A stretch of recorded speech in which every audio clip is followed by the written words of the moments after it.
Anyway, we have heard from the Yamana executive chairman, Peter Marrone. He spoke at the Toronto Global Forum, which is on till tomorrow. Let's have a listen. We are in a business that looks at the production of precious metals over a period of decades, even generations. So what happens over the course of a day, a week, a month, even a year, is really not as relevant to us as over the longer term. If I looked at over the longer term, we are in a world where the days of cheap energy, labor, and capital are gone. Supply chain disruptions are occurring. All of that is having an impact on inflation. We're in a world where worldwide debt levels are at all-time highs, roughly 350% of GDP. And imagine a world with that debt level with interest rates rising. So the US dollar will be strong until it is not, and the Fed fund rates will go up until they can't. And so it seems to me that there is a recession on the horizon, and once that recession occurs, it seems to me at least that the central banks, and particularly the Federal Reserve in the United States, will then have to consider what they do to reduce rates. And it is likely that at that point, the unemployment rate is higher, and so to try to encourage some economic development, they'll reduce rates, but all they will have done in that period, because inflation is not within the control of the blunt instruments of the central banks, is they will have put a lid on it, but all it does is then creates this spring-loaded. And once we are in that recession, once they reduce rates, it just seems to me that inflation pops, and that is an excellent time to be invested in precious metals. So do you think gold will then outperform other risk assets? Absolutely, and I would say that over the course of the shorter term, perhaps even into the end of this year, this month, the end of the middle of next year, it's conceivable the gold price might go lower. I've said before that I could see a gold price that is in this range, maybe 1,600 to 1,650.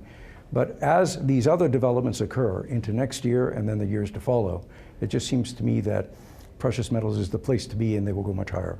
But in the US, we just had the hottest CPI read in 40 years, and you'd think that would give a boost to gold as an inflation hedge, but we haven't really seen that show up in the price action in a big way. Has gold lost its shine as an inflation hedge? Well, I'm not an economist, so I prefer to look at history. We have 5,000 years of history that tells us that that is not true. And I don't think that the issue is inflation. The issue at this juncture is the balance between inflation and what central banks do in terms of interest rates. And so the higher interest rates go, the higher real rates go, the more pressure there is on precious metals. But at some point, as I say, it will become clear that these are structural issues that cannot be controlled by the blunt instruments of central banks. And when that occurs, it becomes very clear to me that the precious metals, gold in particular, will do very well. I think during that period of time, we'll likely see that there will be a downward adjustment to the fund rates, and that will be very positive for gold price. And looking further out into 2023 and looking at gold miners in particular, what's the operational environment shifting for them in terms of inflation? Do you see that continuing, or as that starts to wane? What's the outlook for the gold miners here? So I think we've seen, certainly in our company, and I think in the industry more generally, we've seen in many respects peak inflation. So yes, there has been some inflationary pressure over the course of last year and into this year. But where is that inflationary pressure coming from? I don't think that we need to look at it only from the lens of the big picture, inflation as a big number. Where is it coming from? Fuel. Energy clearly has an impact on that. But then we have to balance that out with what's happening with local currencies.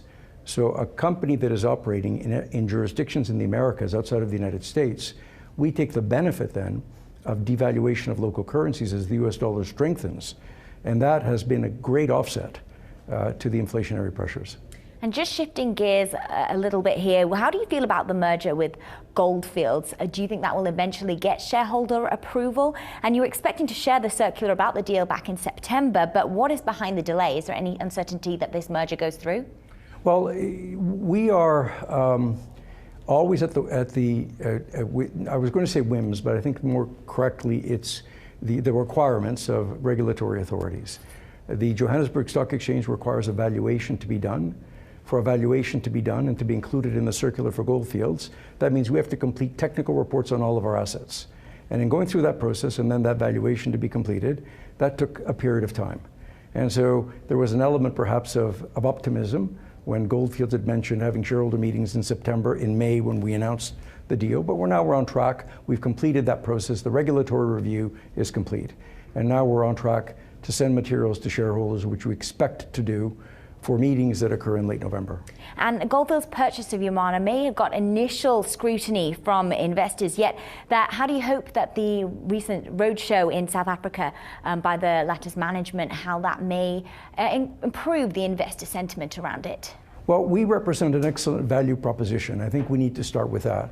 While this is structured as a plan of arrangement under Canadian law, it is effectively a purchase by Goldfields of our company. We are receiving a premium, and it's a very robust premium.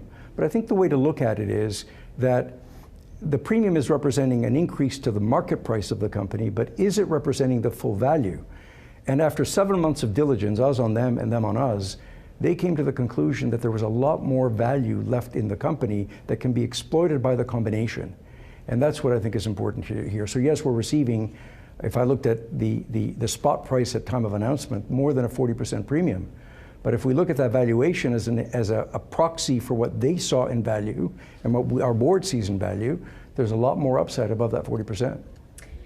And finally, given Glencore's raised stake in the Mara project, do you see an accelerated time frame for the project being developed and coming into fruition?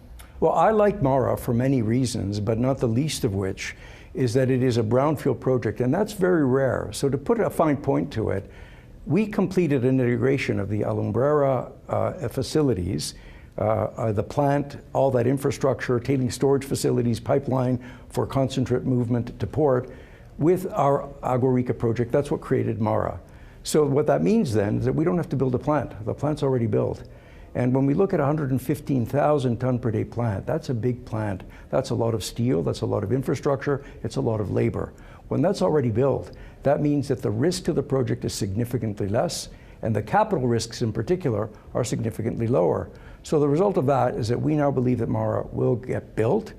It is a very viable project. It is the lowest capital intensity project in the world, which is why we think it was, it certainly made it compelling for Glencore to say we're going to increase our economic stake. And in turn, what it's also done is provided an endorsement of the project. And remembering that they ran Alumbrera, so they know that plant, and they know that that plant works perfectly well with ore coming from the Agua Rica mine.